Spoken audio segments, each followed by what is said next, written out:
医院通知我李海洋出了车祸的时候，我刚刚搜集了一整套他出轨的证据。李海洋年薪100万，我膈应他的人，却舍不得他的钱。医院救我于水火，我高高兴兴的做好了拔管的准备。小三儿白柔抱着胖儿子把我堵在了医院门口。你老公为了护着我们娘俩受了重伤，你还舍不得让位吗？我瞅了一眼跟李海洋一个模子刻出来的孩子，3步并作2步奔到急救室门口。李海洋正躺在救护车的担架上，准备进手术室急救。看见我跑过来，抓住我的手，气若游丝地道，我要是挺不过去，遗产一定要分给。我立刻打断他的话，大声喊道，大夫，快点救人啊！李海洋似乎还有话急着说。我扯过护士手里的口含式吸氧器，一下堵上了他的嘴。李海洋瞪着死鱼眼睛被推进了手术室。1个小时后，护士出来询问我的抢救意见。患者大脑受到了严重的损伤，即便能度过危险期，成为植物人的可能性极大。是否继续抢救，我们会尊重家属的意愿。我从包里掏出笔，我强烈要求抢救，在哪签字？护士又道，抢救费用大约在6万。我截住他的话头，我家不差钱。护士用敬服的眼神看了我一眼，拿出病危通知书让我签字。最终，李海洋的命保住了，谢天谢地。终于喜提植物人。白柔理直气壮地抱着孩子跟到了病房。闲话少说，李海洋挣下的这份家业，有我和孩子一半。我不跟你细算了，给我500万，咱们两不相欠。我冷笑，我跟李海洋10年夫妻，你算哪根葱，张嘴就跟我要钱。白柔把孩子往我面前一杵，得意地道，法律规定，私生子也有遗产继承权。我冷冷一笑，指着满身插管的植物人老公，你也说是遗产继承权，等我老公咽气再来吧。第二天，我穿着破衣烂衫来到医院，找到主治大夫，就开始抹眼泪。大夫，我实在是凑不出更多的钱了，能保住我老公的命就行，修复治疗的药就不用了。大夫轻轻叹了口气，神经营养药物是促进患者苏醒的，你丈夫治愈的机会很大，放弃治疗真是太可惜了。我捂着脸蹲在地上，嚎啕大哭。我对不起我老公，家里能卖的都卖了，我真的没有办法了。大夫叹了一口气，不再劝我，把我的要求写进了医嘱。我拽着大夫的裤脚，可怜巴巴又问，大夫，能不能把进口药全换成国产的？要不我连住院费都付不起了。大夫无可奈何地点点头。我千恩万谢地走出医生办公室，紧跟着去找护士，麻烦给我换一间病房，啥都不挑，便宜就行。护士皱着眉，给我换了间窄小阴暗的病房。我摆出一副穷酸相，我们家请不起专人护工，找个多人合用的就好。护士睨了我一眼，嗯了一声。我看着墙边的霉斑和破旧的床铺，十分满意。我把外衣扔进了垃圾桶。大夫说李海洋1年半载死不了，我得研究研究怎么转移财产了。婆婆知道了李海洋车祸的消息，来我家哭的鼻涕一把泪一把。李海洋赶明晃晃的在外面养小三儿，多亏了这个妈，逢人就炫耀他儿子有本事，3妻4妾是男人的脸面。我看他就恶心，留着点力气吧，真疼你儿子上医院护理去。婆婆一下止住了眼泪，我儿子现在怎么样？我抓了一把瓜子，植物人，大夫说醒不过来了。婆婆顿时哭天抢地的，嚷着他也不活了。我约了房产中介卖房，没工夫跟他闲扯。婆婆一把揪住我，闹着让我带她去医院看儿子。走进小破病房，婆婆咬牙切齿的看着我，眼里似乎要喷火。我儿子1年赚100多万，你给他住这种地方？我一撇嘴，你儿子的钱都拿去养女人了，这次手术费还是我从娘家借的呢。婆婆气得发抖，放屁，你少唬我，养几个女人就花了全部家当。我打开手机，把李海洋吃喝嫖赌的证据翻出来给他看。妈，你儿子玩的可花花了，年薪100万可不够他祸害的。婆婆张口结舌，转而瞪着我质问道，我儿子怎么忽然就出车祸了？肯定是你整天做天做地闹的。我把交警队的笔录拿给他看。白柔认识吧？就是上次给你过生日那个，你儿子为了护着他，被撞了个半死不活，要杀要砍快点去。婆婆气得直捶墙，海洋啊，你要气死妈呀！护士进来，让我们保持安静。婆婆疯了似的揪住护士的衣领，我儿子什么时候能醒？我问你，我儿子到底能不能醒过来呀？护士吓得不知所措。我把婆婆扯到旁边，低声对护士说，别理他，他有精神病。小护士撒丫就跑。房产中介很给力，不出3天就帮我把房子卖了。能不给力吗？300万的房子低于市场价100万卖的，好在买家是我表姐，私底下给我补了80万，皆大欢喜。婆婆知道我把房子卖了，带着小姑子堵在门口不让我搬家。我儿子没死呢，你敢卖房？我无辜地道，就因为你儿子没死，我才卖房给他救命啊。婆婆竖着眉毛咬牙道，你会给他救命？我儿子养那么多女人，你恨不得他快点死呢。果然女人最懂女人，说出了我的心声。我冲搬家公司的工人喊道，今天不搬了，我得去医院给老公拔管。婆婆气得差点没吐血，你敢拔管，我跟你拼命。我无语了，妈，你儿子的钱都拿去玩女人了，我卖房你不让，我拔管你跟我拼命。那行，你儿子扔给你管吧。小姑子一听拉下脸，妈，我先跟你说好，你手里的棺材本还有我一份呢，拿给我哥治病可不行。小姑子打小就跟石猴转世似的，只要有损她的利益，六亲不认。婆婆上去给了小姑子一厨子，你是不是傻？你哥的房子有我一半，我要回来还能缺你那份吗？小姑子眼珠转了转，那你要吧？要不回来赶紧给我哥拔管。婆婆气得差点没背过气去。我笑得打跌，有这么个妹子，再加上我这个挂名老婆，李海洋算是没活路了。我清了清嗓子，这个房子的房贷是我和你儿子一起还的，上法院也没你们家啥事。我把小姑子拉到一边，白柔名下有一套洋房，是你哥全款买的，要回来咱俩平分。小姑子眼睛一亮，真的？我点点头，你比妈脑子够用，还得靠你出力呢，必须算你一份。小姑子心花怒放，生拉硬拽的把婆婆弄走了。我一指旁边的工人，搬家。小姑子是个战神，第二天就把白柔堵在了单元门口。我哥买的房子归我，限你3天搬家滚蛋。白柔以前讨好他们娘俩都是为了哄李海洋，现在李海洋半死不活的，白柔翻脸比翻书都快。你哥给我买的房子跟你有个屁关系？小姑子上去就给了白柔一巴掌。我哥还没离婚呢，房子是我们家的。白柔不肯吃亏，上去抓小姑子的脸，你死了这条心吧，房子是我儿子的。小姑子明显一愣，什么儿子？白柔轻蔑一吃，你嫂子生不出来，我就给你哥生喽。小姑子向来一根筋，用力呸了一声，我管你生不生，不把房子还给我，我就把你勾引别人老公的丑事全抖出来。周围的邻居开始指指点点。白柔平日的人设是独立知性大美女，小姑子这一闹，白柔的形象彻底崩塌了。白柔戴上太阳镜就要跑，小姑子身强力壮，死拽住她的裙子不撒手。贱货，勾引人家老公还想跑。白柔的齐臂小短裙已经被撸到了腰上，黑色丁字裤毫无遮挡的露了出来，周围发出阵阵嘘声。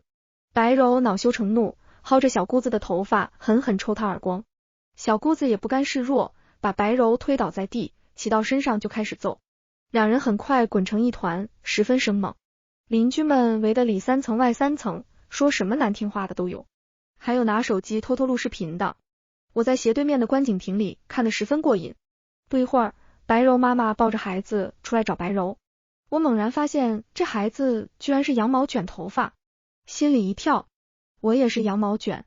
上次在医院，白柔把孩子包裹得严严实实，我今天才看清孩子的样貌，其实也并不完全像李海洋。难道……我联想到之前的种种，恍然大悟，原来李海洋这个混蛋摆了我一道。婆婆知道李海洋有了儿子，跟打了鸡血似的，带着白柔跑到李海洋单位闹着要工伤赔偿金。李海洋是公司的副总，爆出这样的大瓜，大家恨不得奔走相告，连扫地阿姨都跑出来看热闹。保安试图把婆婆和白柔弄走，刚一近身，白柔就大喊，耍流氓了！保安耍流氓了！婆婆扑通一声倒在地上，捂着心脏就开始装病。单位领导招架不住，让我过去劝劝。李海洋出事后，单位一次性给了我50万救助金，对我不薄。我二话不说就赶了过去。婆婆正躺在总经理办公室地上打滚，2个副总和办公室主任磨破了嘴皮子，婆婆死活不起来。不给我儿子算工伤，我今天就不走了。白柔也嘤嘤的哭。我们家海洋出了这么大的事，剩下我们孤儿寡母的无依无靠的，真是走投无路了。哟呵，真是给你们脸了。我不露面，他把自己当原配呢。我进门没说话，上去先给白柔2个响亮的大嘴巴。你个小婊子，勾引我老公，还有脸来我老公单位闹，我今天撕了你。白柔捂着脸，泪汪汪的哭个不停。你怎么打人呢？我上去又狠狠给他2下子。我打你都是轻的，要不是你撺掇我老公去西双版纳自驾游，我老公能出车祸吗？你恶人先告状，还想评工伤。白柔咬着牙跟我叫嚣，我没勾引李海洋，他说他离婚了，我才跟他在一起的。我冷吃，是吗？你给我发的床照我还留着呢，当时你怎么骂我来着？白柔脸色一变，我掏出手机，找到当时的录音，打开了扬声器，里面传来白柔尖细的嗓音。你个死八婆，你老公跟我睡了大半年了，你再不答应离婚，我就当着你的面跟你老公睡觉。死38，你老公光溜溜的躺在我身边呢，想不想看啊？看到照片了吧？我现在光着身子躺在你们家床上呢，你老公舒服的不得了呢。屋里鸦雀无声，领导们相互交换了一个眼神，每一道目光都隐含着厌恶。我扯出一抹嘲讽的笑，还你们家海洋。白柔，搞破鞋能搞得这么高大上，你也算是独一份了。白柔脸上红一阵白一阵，彻底熄火了。婆婆见白柔落了下风，一个鲤鱼打挺坐了起来，冲我喊道，你现在就跟我儿子离婚，谁给我生孙子，谁就是我儿媳妇。这老婆子见儿子就不过来，就一心扑奔孙子去了。我点点头，那行，我现在就去法院起诉白柔，追回婚内财产，我就离。婆婆一头朝我撞过来，房子是我孙子的，你敢抢我就跟你拼命。我闪身一躲，婆婆一个没刹住，咚的一声闷响，撞在了墙上。我装作害怕的样子，拍着胸口，请各位领导给我作证，老太太是死是活可不关我的事。婆婆两眼一翻，晕了过去。既然彻底撕破了脸，我也不客气了，重新花200万买了一套价值100万的房子。当然了，房子是我朋友的，私底下退了我100万，加上之前的卖房款，我净剩180万现金。婆婆和白柔也没闲着，带着本地收视率超高的家庭调解室栏目记者，把我堵在了单位大门口。这个栏目我看过，主要是现场调解房产分割、赡养争议等家庭纠纷的。没等我反应过来，摄像师已经对脸开拍了。我气得暗自咬牙，还得努力摆出一副知性和善的模样。这个栏目里的几个反面教材被观众骂的那叫一个惨。矮胖的女记者礼貌热情地做了自我介绍，采访正式开始了。现在正是早晨上班打卡的时间，几分钟的功夫，我就看见了好几个熟人。麻蛋的，白柔这招真损，想要保住脸皮，怕是不能了。我今天豁出去了。白柔显然也使出了全身的能耐，搀扶着婆婆，泪水一直在眼眶里打转，好像受了多大委屈似的。女记者开门见山，先提出了一个尖锐的问题。江女士，听说你和你丈夫分居多年，你一直不肯离婚，对吗？我微微一笑，没有的事儿。我和我老公感情一直很好，上个月我们还去海边度假来着。李海洋现在这个死样子，还不是任我随便胡诌。女记者见我不按套路出牌，一愣，又问，你婆婆说你一直不能生育，是真的吗？婆婆赶紧上前，是真的，是真的。这个婆娘就是个丧门星，害得我们李家要绝后。摄像师把镜头对准了我，我脑袋摇得像拨浪鼓，不是我不能生，是我老公精子早衰。男人嘛，最怕这方面丢面子，我就随他说去喽。婆婆抖着手骂我，你放屁，我儿子才没有毛病，你这只不下蛋的鸡少给我儿子抹黑。女记者皱了皱眉，看向白柔，白柔的眼泪一下就落了下来。我之前不知道她没离婚，现在孩子快1岁了，我想给孩子一个光明正大的身份，也好让孩子认祖归宗。原来是想逼我跟李海洋离婚啊。白柔有点脑子，他如果跟李海洋登记领证，他那套房子就名正言顺了。李海洋蹬腿那天，单位的补偿金和丧葬费也归他全盘接收。我冷冷一笑，掷地有声地道，请问你们电视台的记者还帮着小三儿逼原配离婚吗？女记者面色微变，连忙撇清关系。这位白女士找到我们栏目组寻求帮助，我们今天来的目的也是希望你们能达成和解。我笑了，怎么和解呢？我主动给小三儿让位吗？女记者一时语塞。白柔走上前来，轻声说道，海洋现在是植物人，你们的婚姻名存实亡，我想求求你，能不能跟海洋解除婚姻关系？哦，你们的夫妻财产也不需要分割，我什么都不要。漂亮，这段话太加分了。如果我没查出他的底细，没准脑瓜子一热，真就答应了。女记者见缝插针的劝道，江女士，你可能一时难以接受，我很理解，但是大人的过错不应该让孩子来承担，况且也不涉及财产纠纷，你要不要考虑一下呢？没等我说话，财务的赵杰走到门口，又绕了回来，狐疑的扫了扫这一大帮子人，问我，小江，你这是怎么回事呀？我直白地道，我老公养了个小三儿，找电视台的记者劝我让位。女记者赶紧解释，不是。赵杰打断他的话，小三儿破坏人家家庭还有理了。你们是传播媒体，为了博眼球，传递三观不正的内容，你们考虑过后果吗？女记者连忙附和，您说的很对，我们肯定不会助长这种不良行为的。我给赵姐递了一个赞赏的眼神，紧跟着也在摄像机前挤出几滴眼泪。我老公的治疗费现在还没有着落，你们要是能帮我筹集捐款，我就同意离婚。呜呜呜，女记者彻底无计可施了，冲摄像师一挥手，收工吧。我擦了把眼泪，挽着赵姐的手臂走进大门。晚上吃日料去啊？赵姐点点头，行，那玩意儿不胖人。白柔在门口气得跺脚。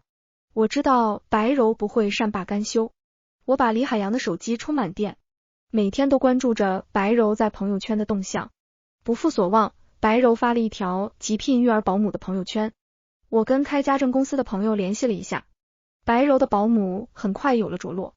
没多久，我心情忐忑的收到了保姆大姐寄给我的东西，我立刻送到相关机构检验，结果跟我想的一样，我给大姐赚了5万块钱，又嘱咐了几句话，老天也算待我不薄了。时机正好，我请了业内知名的大律师，向法院提起了诉讼，要求追回李海洋赠与白柔的洋房。白柔显然有高人指点，几乎在同时对我和李海洋也提起了诉讼，诉求是要求我们承担孩子的生活费、教育费和医疗费等等。先审的是我的案子，婆婆不知道用的什么法子，说服了小姑子跟她一起做伪证，娘俩异口同声的替白柔喊冤。白柔抱着膀子顺嘴胡说，李海洋骗我说他单身，后来又强奸了我，资助我买房是给我的精神补偿。小姑子手腕上戴着白柔的金镯子，也振振有词。我哥带我跟白柔吃过饭，白柔什么都不知道，的确是被我哥骗了。我方律师问白柔，你说李海洋强奸你，日期是什么时候？白柔准备得很充分，张嘴就来，前年的情人节。我心里一笑，递给律师一个 U 盘。李海洋有个恶趣味，经常趁我不在家带女人回家过夜。我知道我俩过不长，为了保留李海洋婚内出轨的证据，我在家里各个位置都装了针孔摄像头。白柔说的那天，巧了，我正在西藏旅游，李海洋领着白柔在我家接连住了半个多月。法官当庭打开了 U 盘里的文件，白柔顶着我的结婚照，躺在我的床上，要多风骚有多风骚。白柔的律师看得脸都绿了，我方律师接连又提交了一系列有力的证据，证据链完整，毫无争议。我趁热打铁，又提出了一个诉求，我要起诉李海洋重婚罪。婆婆一吃，我儿子已经是植物人了，就算判个重婚罪还能怎么的？我把国外一家医院治疗植物人的几个成功方案拿给她看，妈，我和李海洋怎么说也是夫妻一场，我原本打算拿卖房的钱带他去国外治疗的。婆婆眼里闪出希冀的光，我把方案嗖的拽了回去。我刚才琢磨了一下，治疗的事情先放一放，还是先起诉他重婚罪吧。婆婆顿时慌得不知如何是好，急火火的冲法官喊了一句，我刚才说的不算数，都是我胡编的。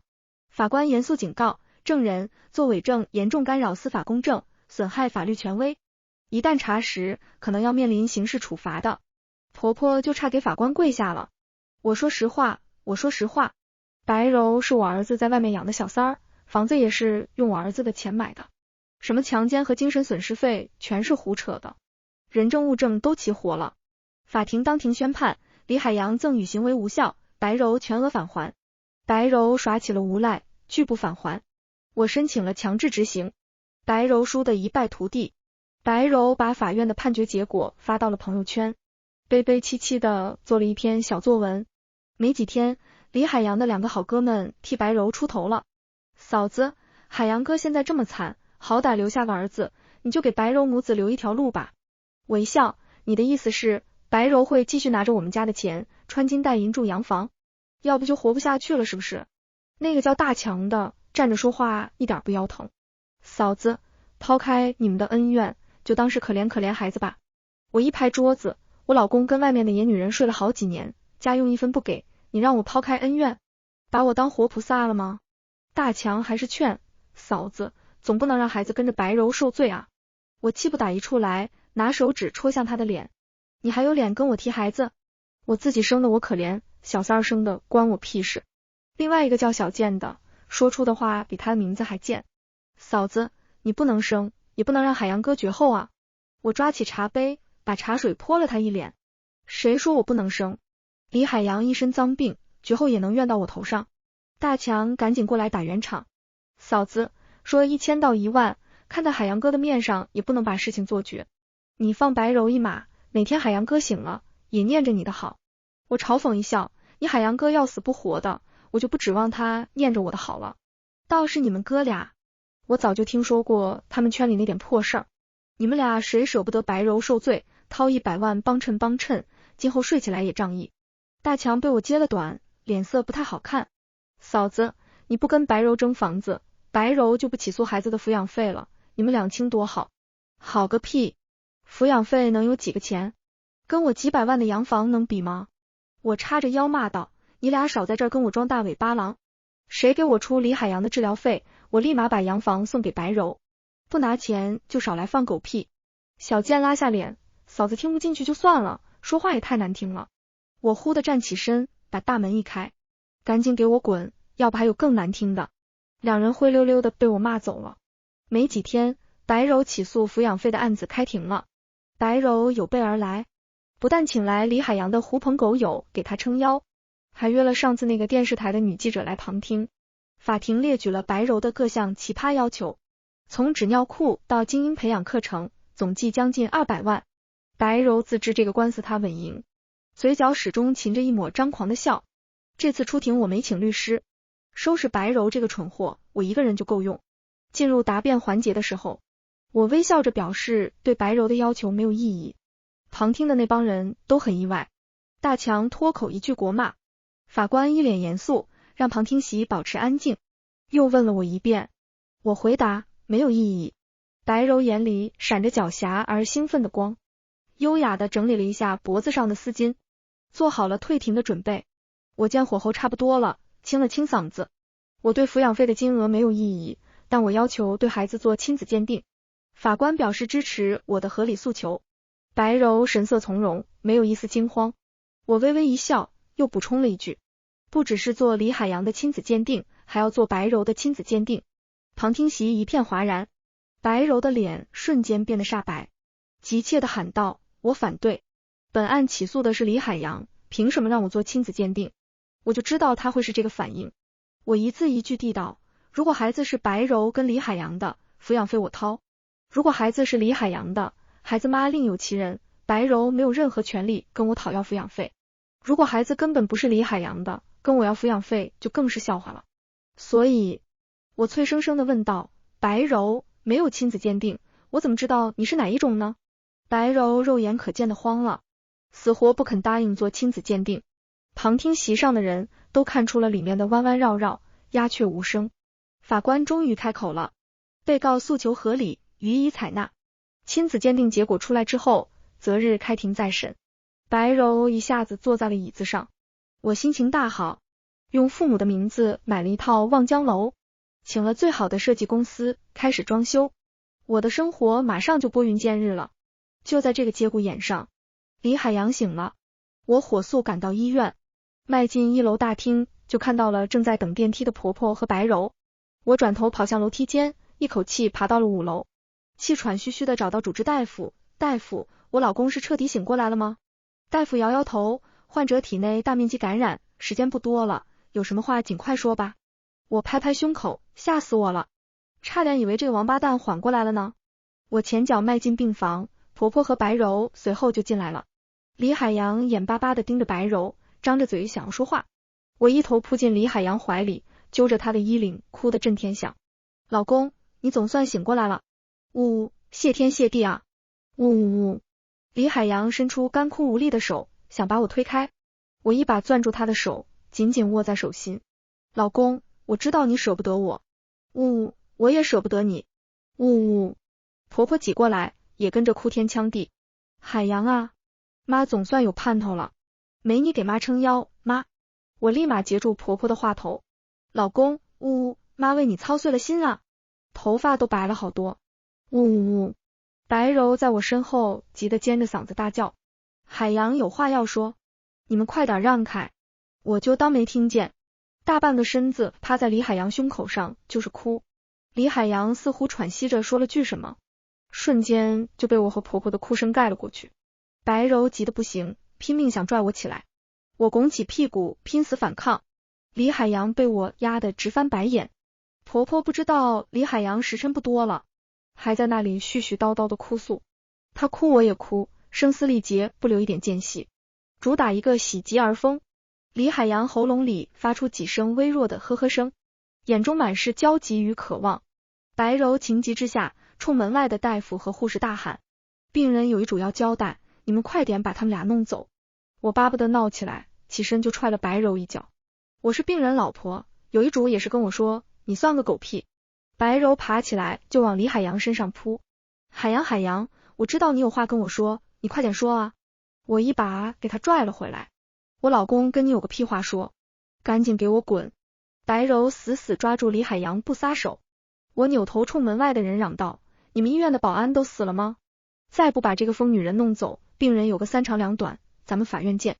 护士赶紧上来拉白柔出去。白柔疯了一般跟护士撕扯，嘴里还大喊，海洋，你快点说，你给我买的洋房归我所有，你快点说啊，这里这么多人给我当见证呢，快说啊，麻蛋的，跟我玩这套，那就谁都别讲武德了。我俯身贴在李海洋耳边低声说道，白柔跟大强和小健又勾搭上了，大强老婆把这对狗男女堵在了被窝，这几天正在闹离婚呢。李海洋浑浊的眼珠子瞪得差点没鼓出来。我接着架火，不知道白柔疯了还是怎么的，连儿子都不要了，只嚷着要送孤儿院呢。李海洋的身体微微发抖，怨毒的看向白柔。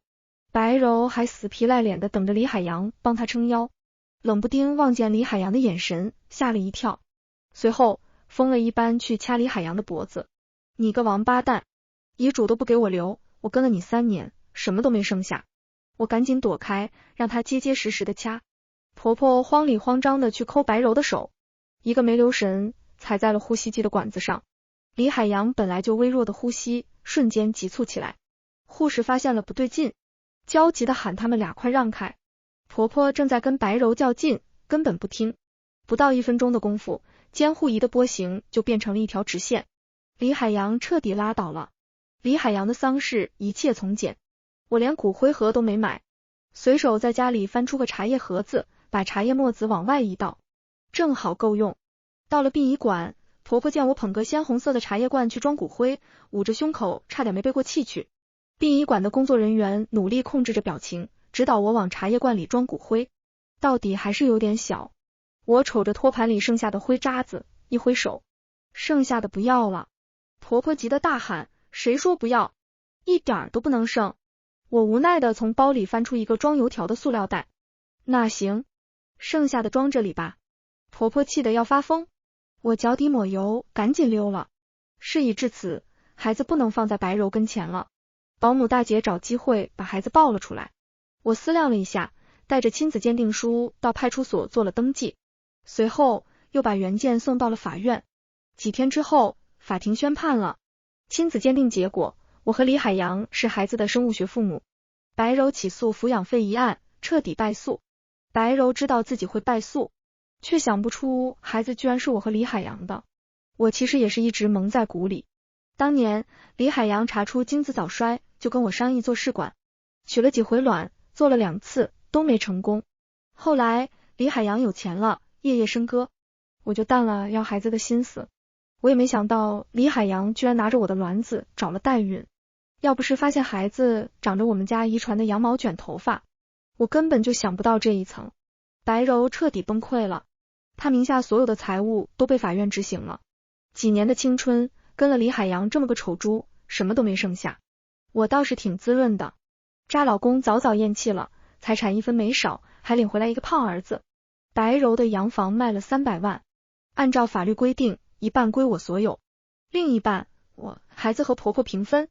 婆婆没了儿子，添了孙子，也算是有了慰藉，不顾小姑子大吵大闹，放弃了遗产继承。我偷偷把50万打到了婆婆的卡里。我这人的性格就是这样，你拼命跟我抢，我就跟你争，你不争，该给的我一定会给。我带着胖儿子住进了新家，新装修的婴儿房漂亮的不得了，孩子的性格脾气都很像我。